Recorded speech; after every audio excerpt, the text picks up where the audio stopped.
Both Ripple's partnerships and their board of directors are just mind-blowing to me. It is imperative that we address this matter. Additionally, I'd like to touch on a few developments concerning Ripple and its deep integration into the conventional banking system. Alright folks, it's great to have you back on the channel. I go by Nick. If you're new to the channel, I hope you'll subscribe by the time this video is over. Additionally, to ensure that you never miss a future update, make sure to follow me on all social media sites if you haven't already. All of my social media accounts, as well as a link to my free Discord server, are detailed in the description below. Not only does that Discord have 6,000 members, but it also has an enormous quantity of information, a wealth of free material, including exit strategies, trading methods, and more. What are you all holding back? Click the link in the explanation below right now to make sure you're using as much information as possible to crush the cycle. Now that we've covered that, let's discuss the key figures behind Ripple. I don't merely mean the actual Ripple personnel like Brad Garlinghouse, David Schwartz, and Monica Long. The board of directors is what I really mean when I say that. Here you can observe a few of the links that have been established leading back to the old system. I won't even begin to mention how many board members have abandoned Ripple for other pastures, like the Federal Reserve or other large organizations or corporations. That's quite wild. Take this screenshot as an example. Tokenizer has sent this. This is going to be the subject of my next comment. All okay, here are 3 people. I hope I'm pronouncing that name correctly. Cindy O'Onor, Anja Manuel, and James Wallace are all here if we return. Regarding background, James Wallace, the driving force behind CBDC collaborations with Ripple, worked for IBM for 17 years and 7 months. He leaves IBM after 17 years and 7 months to join Ripple. Sandy O'Onor is still on staff at BNY Mellon and Terex Corporation, but her job history at JP Morgan is insane, 31 years and 4 months. She also spent 4 years and 2 months working for the FDIC, where she is currently employed. Yes, she did join Ripple in 2020. In December. For what reason does that matter? Why? Because that's the same month and year that the SEC dropped their case against us. Oh, that's intriguing. Next, you examine Anja's past. United States Department of State, 1 year and 6 months. After gaining experience at various universities, she eventually joined Ripple. She's clocking 7 years and 1 month of service there. Just 3 people make up this group. The $100 bill features the name of Rosie Rios, who served as the United States Treasurer. What about her? Warren Michael?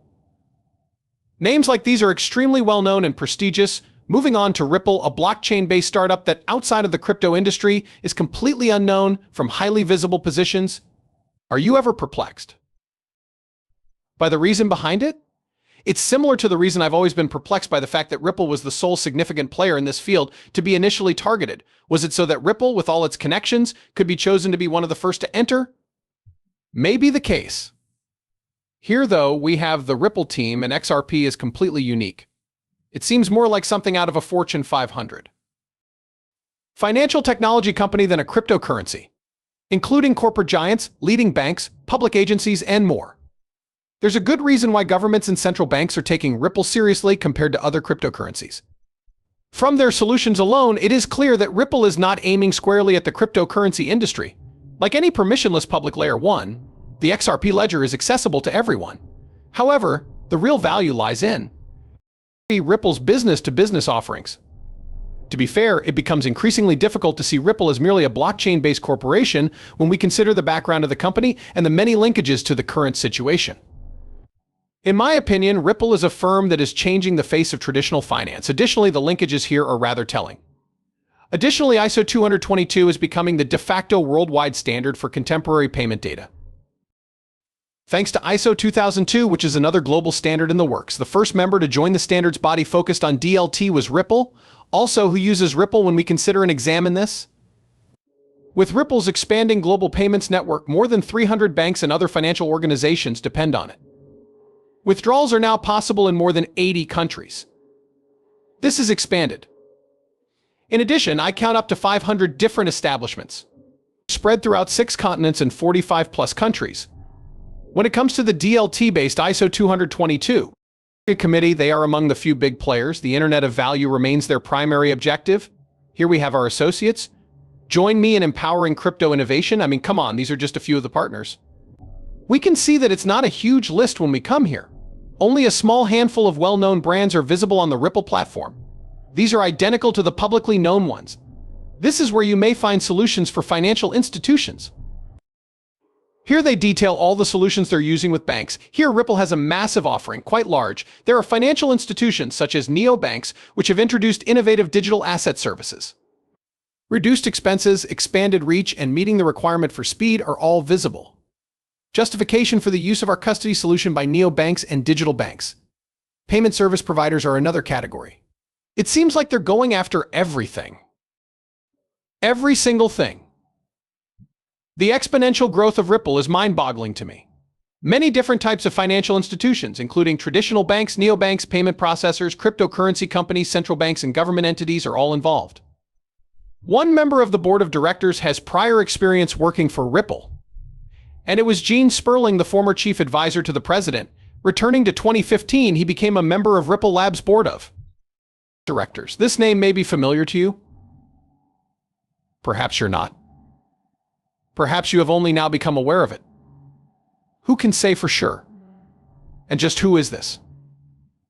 Well, economic advisor Gene Sperling for Biden's administration resigned not long ago amid the stock drop and all that craziness. When former board members like these take on new, more prominent positions, the word Ripple inevitably comes up, and I have no doubt that conversations about this innovative technology take place. These days, distributed ledger technology, DLT, and blockchain are everywhere. As we get deeper into this, I must admit that I am quite intrigued.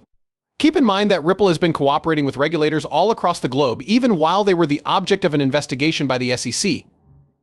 Really, 40 or more of them. Ongoing contact with 40-plus regulators. Cooperation with the International Monetary Fund is being maintained. Actually, they were handpicked to be a part of the International Monetary Fund's High-Level Advisory Committee on Financial Technology.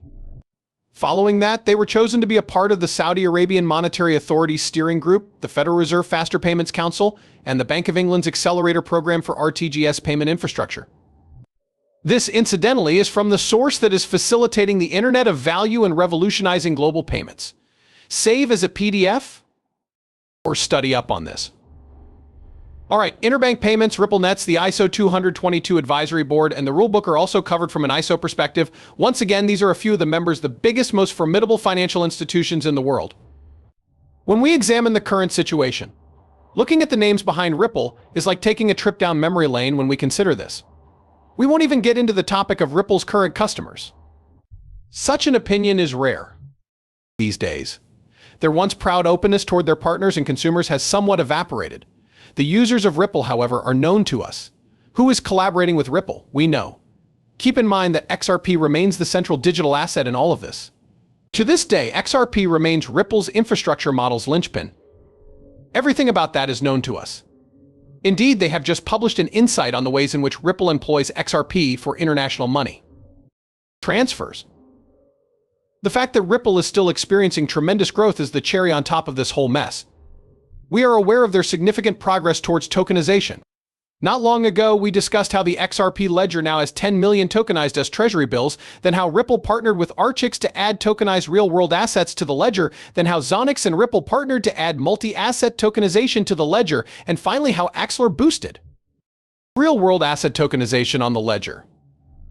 Incidentally, this is all that has happened this year. This is all that happened in only 1 year. Ripple is putting its whole faith in XRP. If this is so positive for XRP, then why?